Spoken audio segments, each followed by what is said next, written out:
Patricia Clarkson, thank you yes, for doing hello, this. hello. Just to begin with, let's do the obvious. Where were you born and raised, and what did your parents do for a living? Were they in this business at all? No, they had real jobs. I was born and raised in the great city of New Orleans. It is my hometown, and my heart will always be there. My mother, my father, I have 4 older sisters. They always say to me, why do you have to say older? Because you are. Yeah, I say because you are.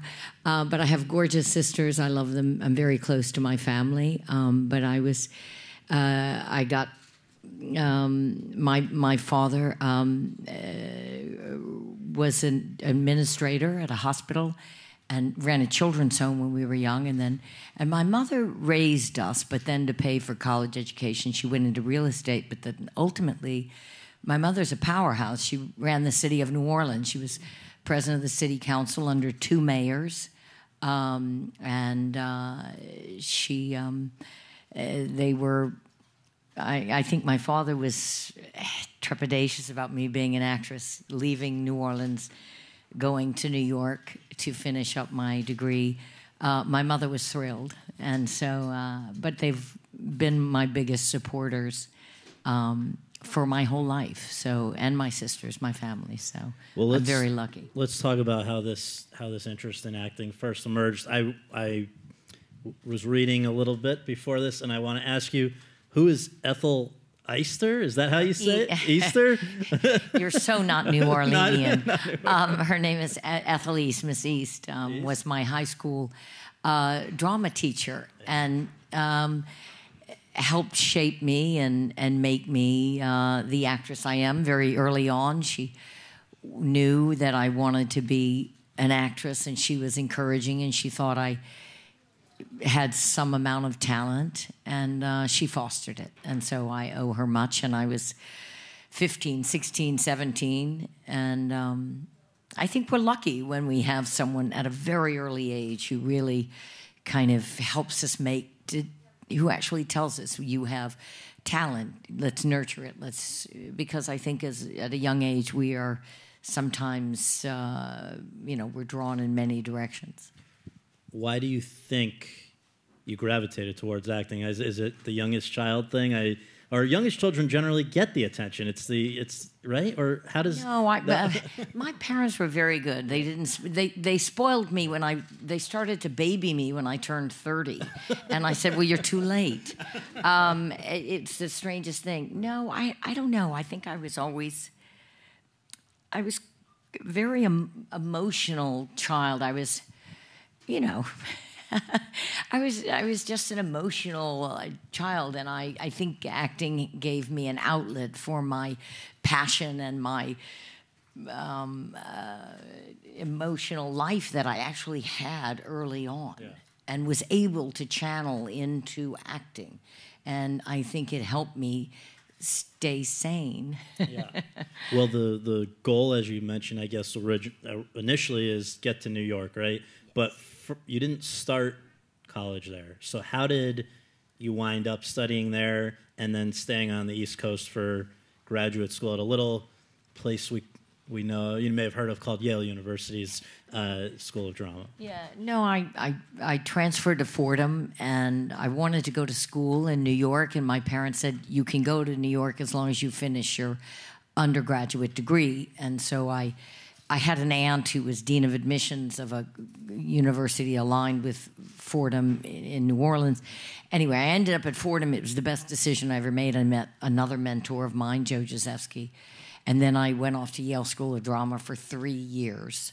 It's a very intense, brutal program, but extraordinary also. And that really, I think, ultimately, finally shaped me as an actress. Well, yeah, you said in one thing I came across, you said they were the toughest 3 years of my life, but also confirmed that you were on the right path. So what was it that, is it just the discipline or the variety of stuff that you have to be able to do? Well, I think I had an opinion of myself as an actress, and I think ultimately Yale deconstructed that. And I had to really rethink. I had to think larger and broader. And I suddenly realized that I can... Yale teaches you that we are an instrument and that we can play anything.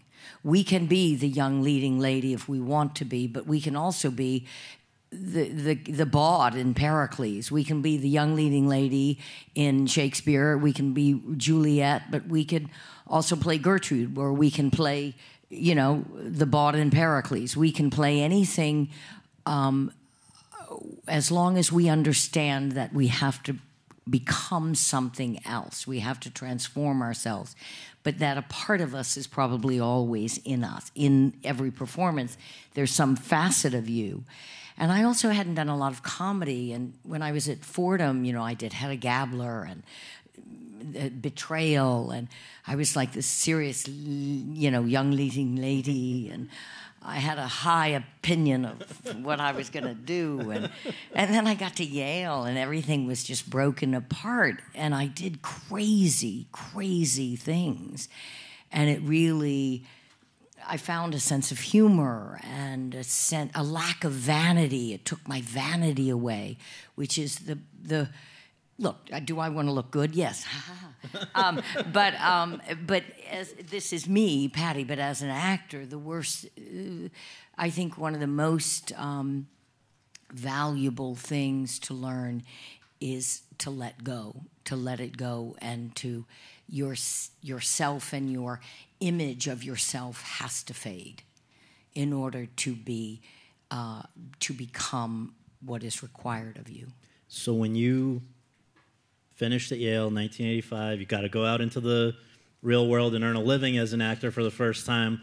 Were you envisioning a future exclusively on the stage, or was it important to you even then to work on screen as well? Because they're totally, I would think, totally different skill sets. Yeah, well, Yale was, of course, was totally theater-oriented, knowing that, of course, once we graduated, we would enter into television and film. But my heart was, I think, first and foremost in the theater, but then I started auditioning for movies and TV, and, well, really more movies, and I was still doing theater at the time. I got a Broadway show right out of Yale, which was a remarkable moment in my life. And then I got a big movie, and so things changed. So this first screen role, and I think just for people to put it together, that it, because, you know, this... I don't know if people realize how long they've been seeing you on the screen. This was your, and what a way to come out of the gate. First screen role, Brian De Palma, The Untouchables, as the pregnant wife of Elliot Ness, who's played by Kevin Costner in that movie. And not a bad way to begin. How did you adapt to acting for the camera for the first time? And also just the whole experience. That's got to, he was... I'm trying to think. I think he's already quite a star. He'd done Silverado and all of that. And no, I mean, like, I remember telling my mother was like, Kevin who? I said, Kevin Costner. He's this hot, amazing young actor, and I'm going to play his pregnant wife. She was like, pregnant? And so, yeah, it was Brian De Palma. You know, you never forget your first. Brian De Palma was extraordinary to me. He really took me under his wing. He helped me. He took me down the cinema path. He taught me the camera angles. He taught me really everything I really needed to know. And Kevin was also very kind to me. And so I was fortunate. I started out with the best. And well, De Palma kept you around a little longer than you thought you'd be there, right? Well, yeah. So Mrs. Ness didn't have a whole lot to do, but I was broke. And Brian De Palma knew that. I was out of, just say 9 months out of drama school. And he said, I think Mrs. Ness needs to be in the courtroom. And, you know, Patty, if we have to put you in the courtroom, it means you're going to have to stay on for another month. So Paramount had to pay me for an entire month. It saved me. I had my rent. I had everything I needed. And that was all Brian De Palma. He was, I'll never forget just how wonderful he was. And everyone in the industry saw that movie. Suddenly they know who you are. And you start working, but I want to quote back to you a couple things that you said, because I think we should talk about it. One thing you said was, quote, I was somewhat typecast as a suburban mom type roles early on. I've always had this deep voice, so I think it was tough sometimes for directors to cast me as the ingenue. I sort of grew into my voice, my face, my body as I got older. So that was the first quote I'm going to give you. But the second quote is, first I want to say, I guess it's somewhat ironic that was the role you got typecast in, because, as you have said, quote, being married and having a child was not something I wanted, and I knew that at a very young age. I tend to be more solitary, and I'm truly a free spirit, close quote. So, oddly, this was the last thing you were... I've been playing everything I'm not for years. Yeah.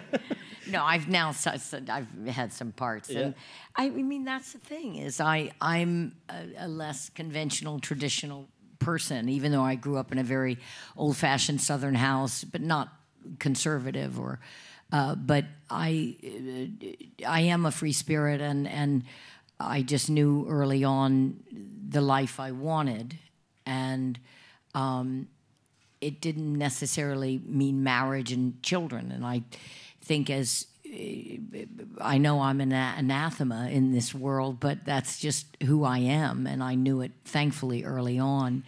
And but I tend to play. I've been married so many times on screen, and I've had so many children. And they're all gorgeous. Yeah. So I'm like, well, you also said I did a lot of supporting characters, a lot of wives. I've cooked a lot of dinners on screen. I've chopped a lot of vegetables. These were in the early years before they started giving you more complicated mothers, yes. But that got frustrating, right? It sounds like you got a little disillusioned with the film business. Well, I started to feel again what Yale had broken me out of, that I was capable of just a wider range of things. I wanted to be challenged. I wanted to tap into different parts of me, different bolder characters. I wanted to take more difficult journeys, and not that mothers aren't. It's just I felt I was kind of in this lane, and I needed to shift that lane. So the shift really happened as a result of one movie in particular. I would like to ask you to describe the character, in case anyone here hasn't seen. There was a movie called High Art, the directorial debut of Lisa Cholodenko, who's also known for making The Kids Are All Right and some others. But can you describe the character who you played in that movie called Greta? Well, I played a German lesbian heroin addict. And when I talk to young actors, they say, Patty, what's your advice? I say, play a German lesbian heroin addict. But it was, I was 37, and suddenly I get sent this movie, and I think, I'm not German. Sadly, I'm not lesbian, and I've never even smoked pot. So I thought, oh my God, but I know this woman. I know Greta. I know this. I understand who she is. And so I said, I was in Los Angeles, and I flew back to read for Lisa Cholodenko, and I walked in as best as I could, knowing that is she just going to think, oh, a suburban mom is walking in the door. I knew a German accent. It's a long story. I had a friend who was German, and so and I walked in, and I just kind of put my heart out there in this part, and Lisa, she cast me, and she was about to cast like a supermodel in the part, and she cast me instead, and it honestly changed my career, because suddenly people had seen me in this way, and it's in our industry, it's perception, and suddenly, you know, I got calls from like great actors in this industry, and notes from, you know, like truly like people, you know, that you admire and want to get notes from. So it was an incredible moment. But it was also you taking a bet on somebody who had never made a movie before, which is something you've done a lot of since, but there was no guarantee that this was going to work out for either of you. No, it was quite a risk. There was, you know, Ali Sheedy coming back into the fold. It was 110 degrees that summer in New York. We had $500,000. I mean, we had no time, no money. We all gathered in this loft in Brooklyn. It was really raw, real, true, raw filmmaking, and it was just that one of those times in your life that I'm forever thankful for, and I will always be thankful to Lisa Cholodenko. Always, always. So ever since then, it hasn't really slowed down, and I want to... Should I tell you? I have to tell you this. Yeah. I have to know. So I have to tell you my Aunt Patsy's story. So, because you might not have... So the film opens and it plays in New Orleans, and my namesake, my great aunt Patsy, who was like 80 at the time, my mother takes her to see me play a German lesbian heroin addict. And I'm like, Mom, you took Aunt Patsy to see high art? She called me after she'd seen it, like on a Friday night. And I said, oh my God. She goes, no, but she's going to call you tomorrow. I'm like, oh my God, my great Aunt Patsy saw high art. So she calls me the next day. She's like, Patty, Aunt Patsy, I want to tell you something. Thank you. She said, I want to tell you something. If a director told me I had to play a German lesbian heroin addict, I would have told that director I can play one of the three. You took the big dive. So that's funny. I love my Aunt Pat. And it's my favorite story ever of any film I've ever done. Great. And so help me God, I'll never forget it as long as I live. So anyway. So, no, it's great. I want to ask you, because again, that was the beginning, and it's been ascendant ever since. Let's talk about, even if it's, you know, we're gonna just kind of, if we can, touch upon a lot of these. Because there's so many great ones here. But I think, you know, for instance, I think it was a year later, The Green Mile gets nominated for the Best Picture Oscar. You're playing the sick wife. You're the people that you're working with on this. Suddenly, it's got to be like it's just a different level at that point, right? Well, it was such a big film. I didn't have a very big part, but great director Tom Hanks, you know, just a beautiful cast. But I had this, what I thought was just really one scene, and, you know, massive prosthetics. You know, I'm playing this woman possessed, you know, dying, illness. But, you know, the great Michael Clark Duncan was just a beautiful actor and a beautiful man, and his passing was so deeply unfortunate for all of us. But he was just this enormous man.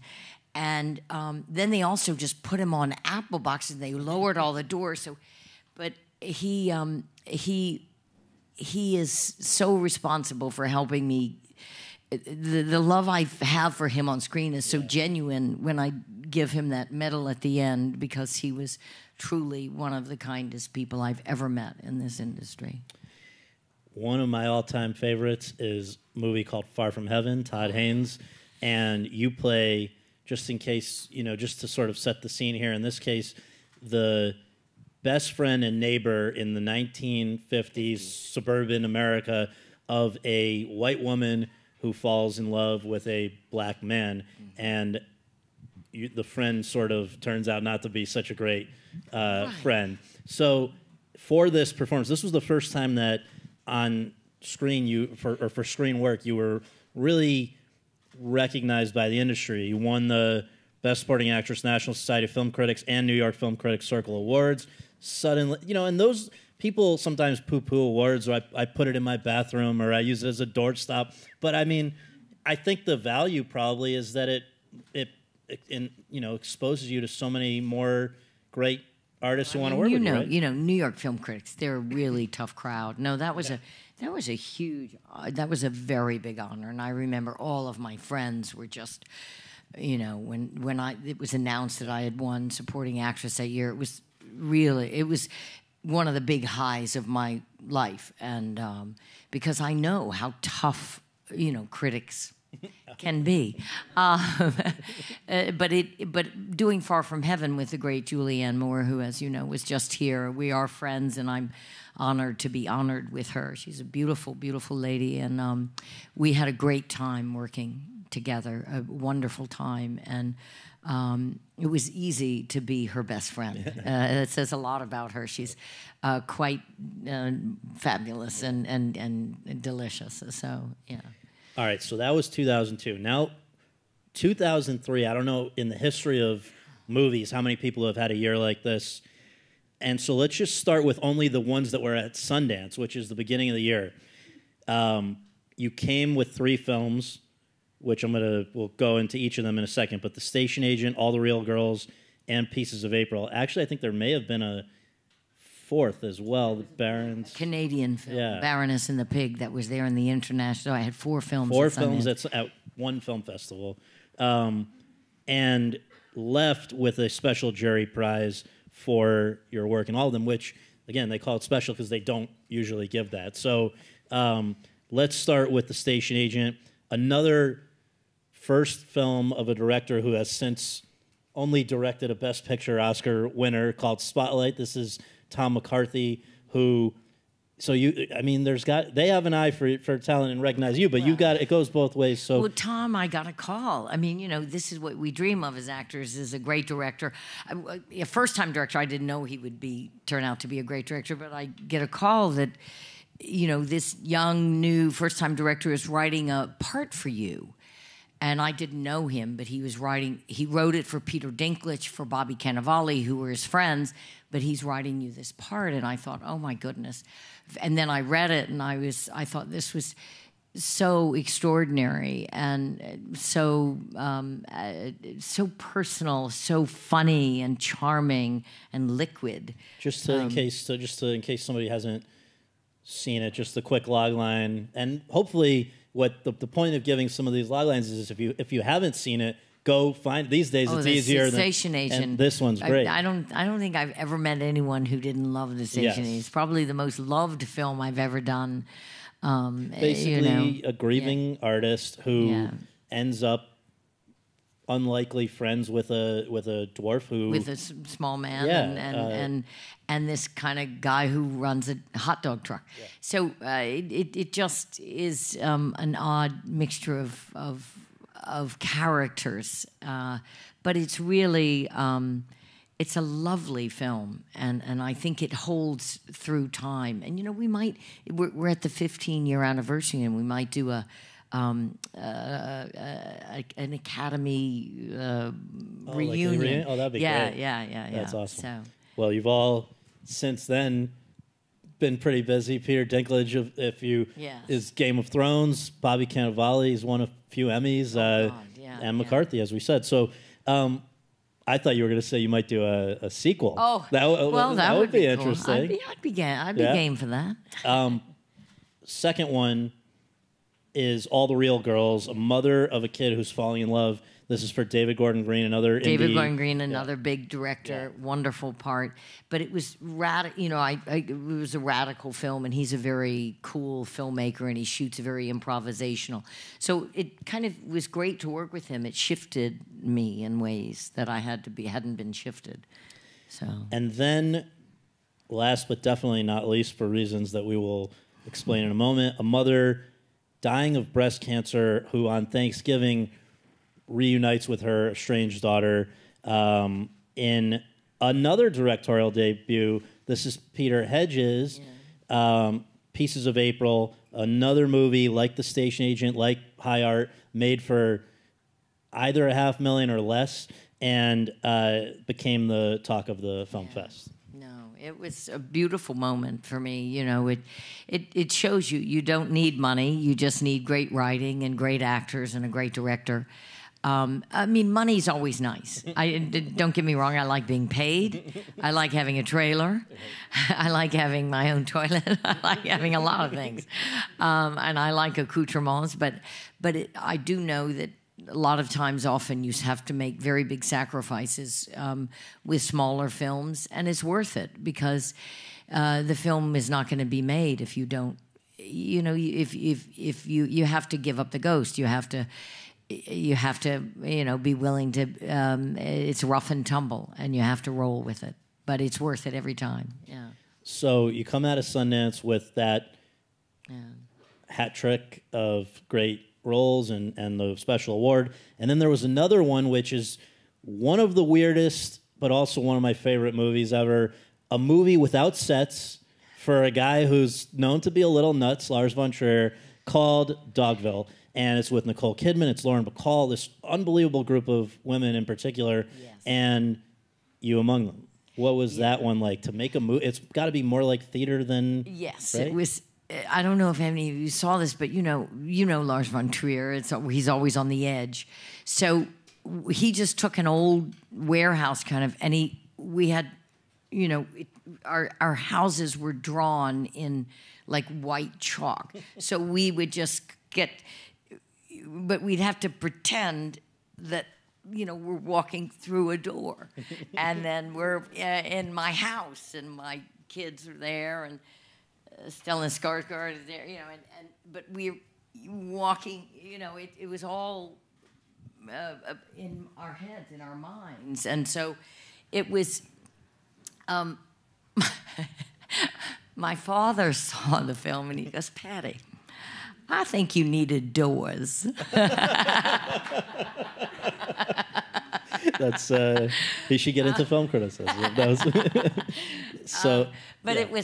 It was a remarkable. Again, I'm working with this director way on the outside, and it was quite incredible. So, and you always want that. You want someone who's going to take you to a set you've never seen before, and test you in ways you've never been tested. Let's just note how that year ended for both The Station Agent and Pieces of April. You won the National Board Review and National Society of Film Critics Awards for Best Supporting Actress. Yeah, sit back, because this is going to be a while. You got a SAG nomination for Best Actress for The Station Agent, Best Supporting Actress for Pieces of April, and then an Oscar nomination for Best Supporting Actress for Pieces of April. What does an Oscar nomination do for, and mean, first of all, mean to you, and then also do for a career? Well, a lot. Yeah. You know, there's no false modesty here. It's a very good thing. Being nominated is a wonderful thing. It's also great for the film. It's great for your fellow actors because when you're nominated, they're there. They're you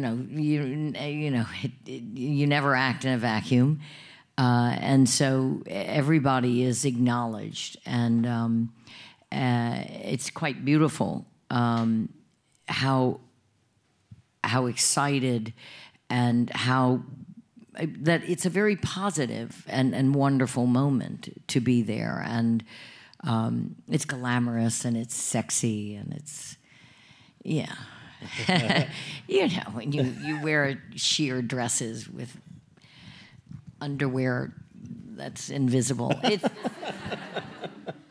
well, so that year... My publicist is sitting here like, oh, God. That same year, you began to do something that you would do for the next 3 years, which was pop in and out of a series on HBO called 6 Feet Under, which is considered one of the greats. You were playing the hippie sister of Frances Conroy's character. And for those 3 years... 2 Emmys. So that's another thing. Now, the thing about that was interesting is that I think early on in your career of screen acting, you had done a Stephen Bochco series and hated the idea that you're stuck for basically when you sign up to do one of these TV series in America, it's like 5, you have to 6, sign, 7. but that was 1 year. But I'm, this is the free spirit in me, and not that I don't love television. There's also probably the best parts for women there right now, and it's different. But back then you often had to sign a 5-year contract, and I can't get married and I can't sign a 5-year contract. So, because that to me is a marriage. Right. And I don't want to marry a TV show, and I don't want to be married. Right. But what's it like so essentially, if that's a marriage, then what was your 6 Feet Under experience? Occasional affairs? That was a hot affair, because I didn't have a contract on that. I would get a call like, Patty, we've written another episode. Are you available like February 10th through the 17th or something? I'd be like, okay, I'll be there. And then I would be sent these masterpieces, this masterful writing from Alan Ball, this extraordinary scenes as Aunt Sarah, and not a word would change. It was so brilliantly written. What I would get was just... I just really had to learn my lines and show up, and I'm not kidding you. It was so, it was so stunning and so funny and yummy. And Franny Conroy and Kathy Bates, whenever we were all three working together, they used to call us the three tenors, and they'd say, "Get the three tenors on the set." And I had some unforgettable moments on that series. All right, that leads to another it's not another run. It's been an endless run of great film roles and performances. But let's talk about one in particular here. Another one nominated for the Best Picture Oscar, directed not a first film of a director, but a second film. Director people may have heard of, named George Clooney, who had done Good Night and Good Luck. You're playing. It's a person based on it is a real person who had to keep her marriage secret during this dark time in America. I don't know prior to that. I'm trying to think how many real people you played in a film. Shirley Worshba, yeah. What's that like? What's it like working? Well, she for was Clooney? around, and of course we took liberties with it. But you're living your dream. You get a call that you're going to work with George Clooney. What do you say? No. You're like, when and where? And let me shave my legs. Let me get my hair done. No, seriously, it's a dream come true. Hadn't you done Welcome to Collinwood even before? Yes, that? but he was a producer, so he was there occasionally. Yeah. But then he is kind of everything you think, and you see it when someone is on a set under pressure. I think it reveals the best of us or the worst of us, and George always brought his best, and I've never quite seen anyone, a true egalitarian, a true man who was interested in everyone. Everyone was present. Everyone was important to him, whether you had one line or 100. He had an extraordinary attention to details. He knew exactly what he wanted on this film, and he had, the great David Strathairn. And so that was a delicious time. It was a movie none of us wanted it to end, because we had such a lovely time. And your husband would soon become Iron Man. Yes, I know. I was married to Iron Man. Yes. So another one 2 years later was you really they subject you to some really unattractive people here. Here you had to do Lars and the Real Girl with Ryan Gosling as I the know. shrink. Again, that's just unfortunate. Yes. You've played a few psychologists, psychiatrists. In this case, you're counseling a man who is in love with a blow-up doll. again, testing the limits of what we can do and what we think we can do as actors. But again, Ryan is a consummate actor and a very intense actor, a man who enters the space ready, as the actor fades, the character is ever present.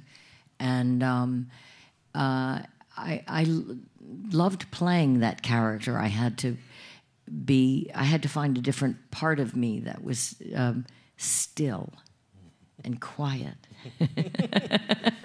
That's not your natural... And slightly monosyllabic, which is just, very un-Southern. And so I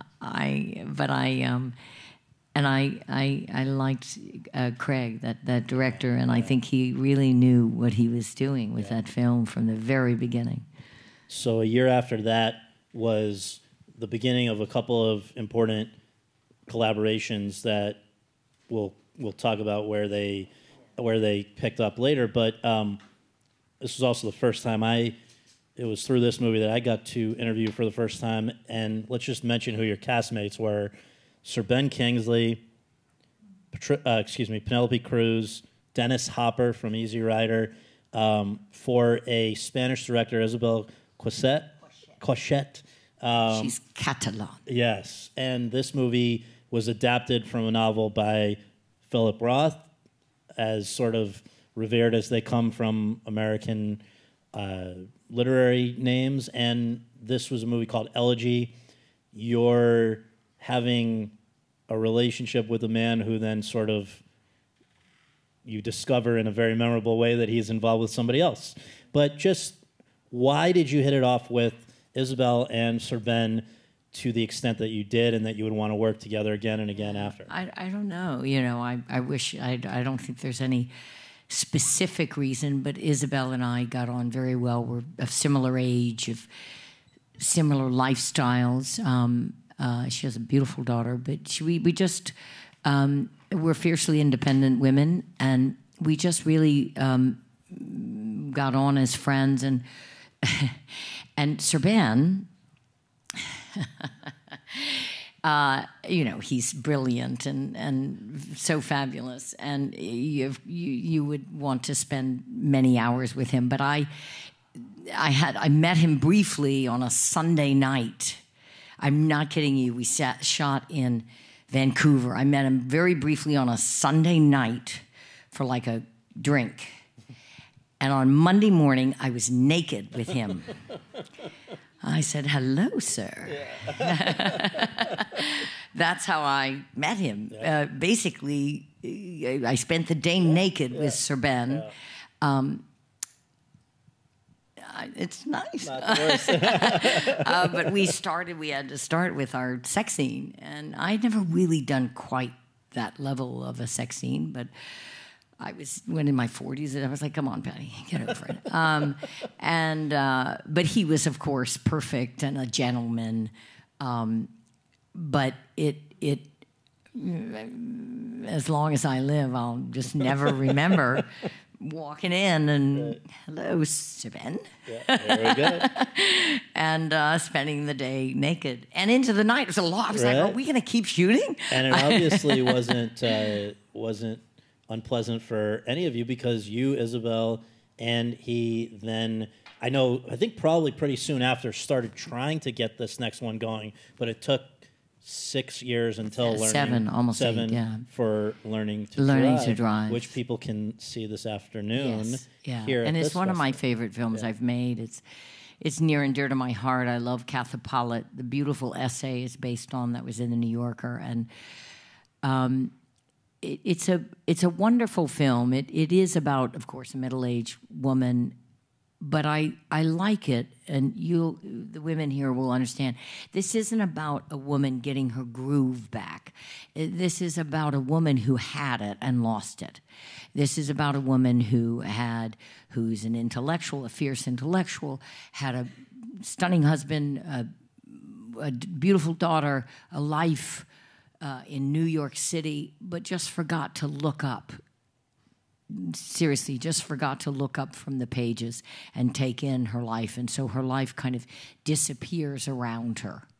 And she has to make her way back, and she realizes she's been oddly very dependent on her husband, which is a very New York thing. I have powerhouse women in New York who have never driven. You know, I live across the hall from a extraordinary woman. She's one of the biggest advertisers, advertising executives at Ogilvy. She doesn't drive. So this is this kind of fierce woman, but yet oddly been dependent.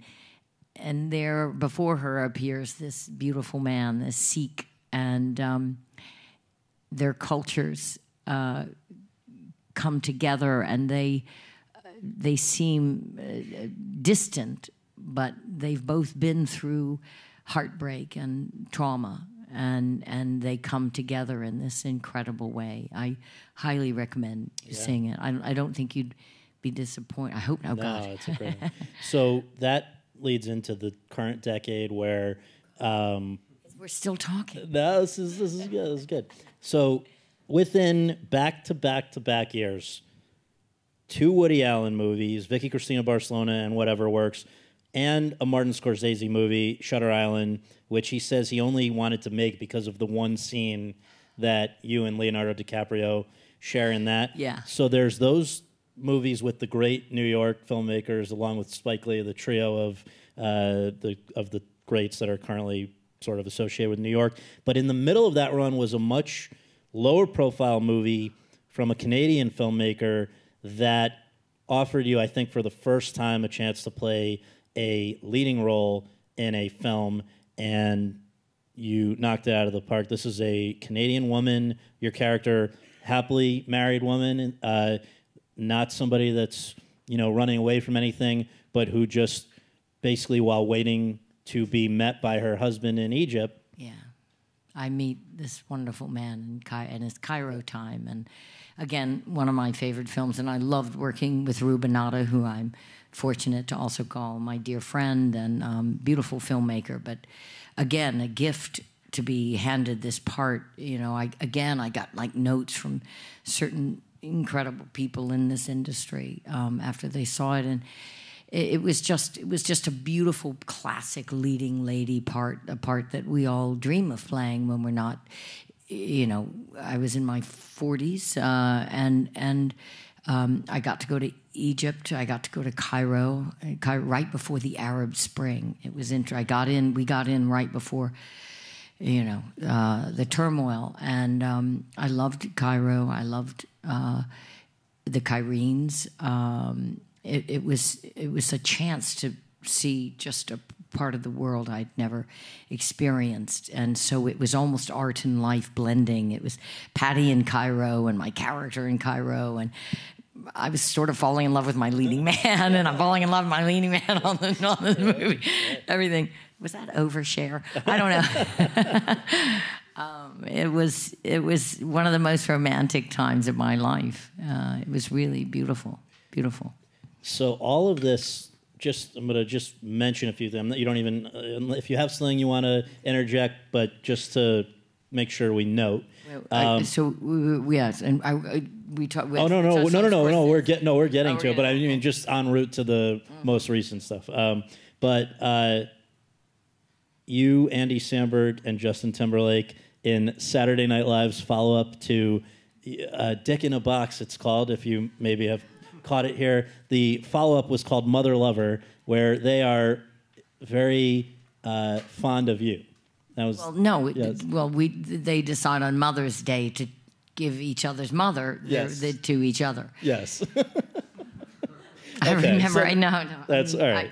But I remember asking when I got the call that they wanted me to do this. I said, "What am I actually really doing?" Right. And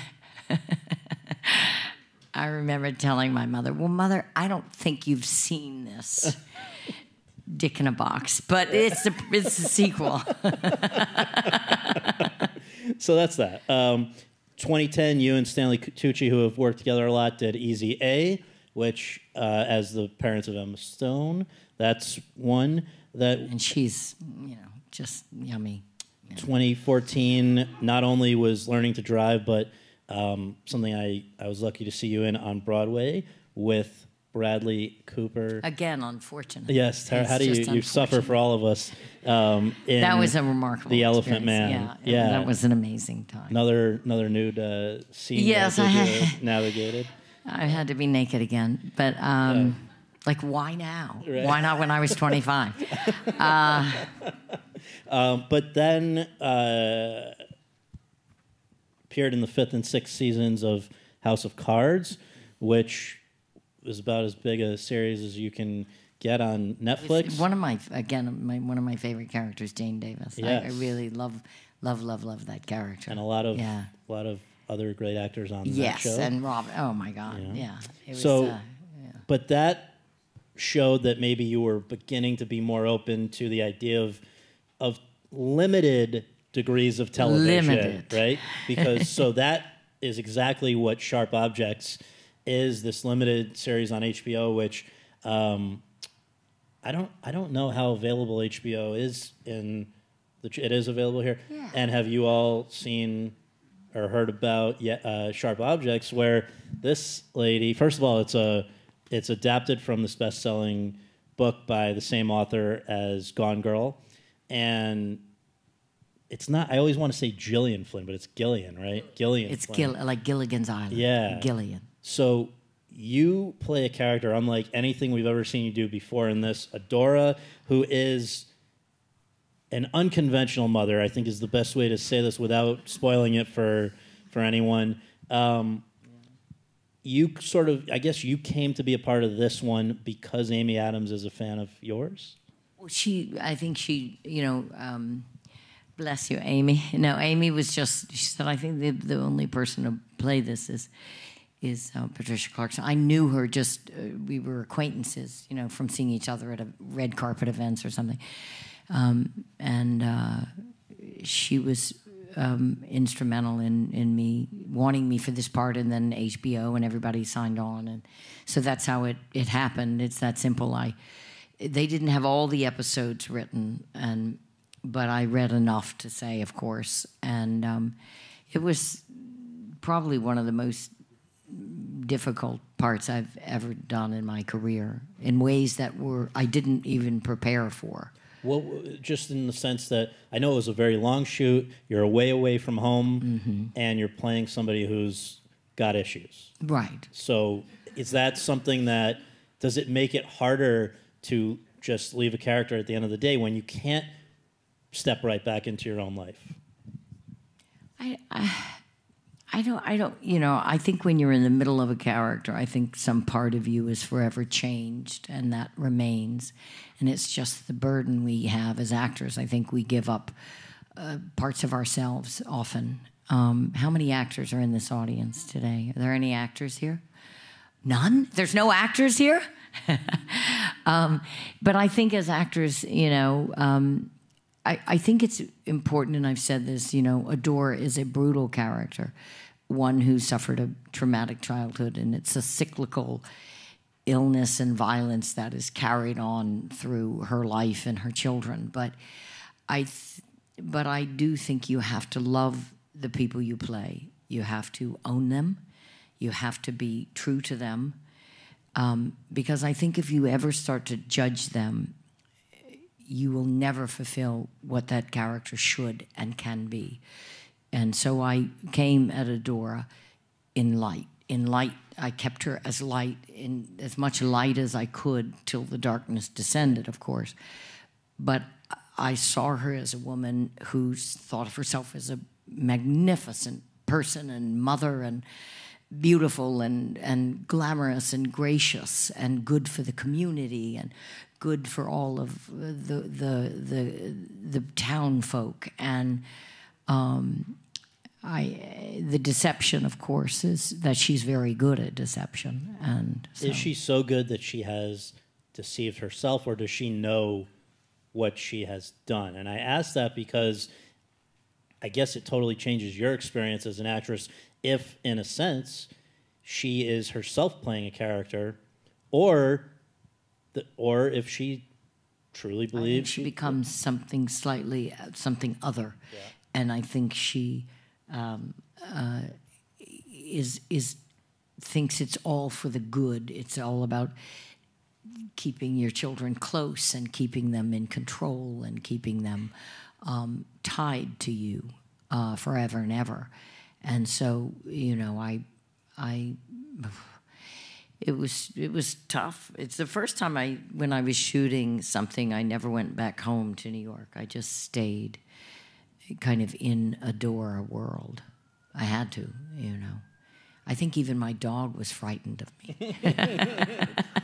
But the upside, some of the best responses you've ever gotten, a huge audience for this, a Golden Globe, and you know, we'll see from here. But one thing, you know, I guess the latest is the Crystal Globe. So I guess the last question is just, you know, this is your first time in the Czech Republic? I've never been here.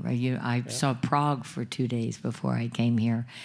It's so exquisite. I'm so madly in love with everything here. But to see Prague for the first time as not a young woman, it's a profound experience to walk around Prague with this extraordinary man, Martin, who has been our host, and then to come here. And I was saying to my publicist, it's like I feel like I'm in a dream world, a fairy tale world. It is so beautiful. I feel very privileged to be here. Well, thank you for coming and doing this, and thank you all for joining us. Thank you so much.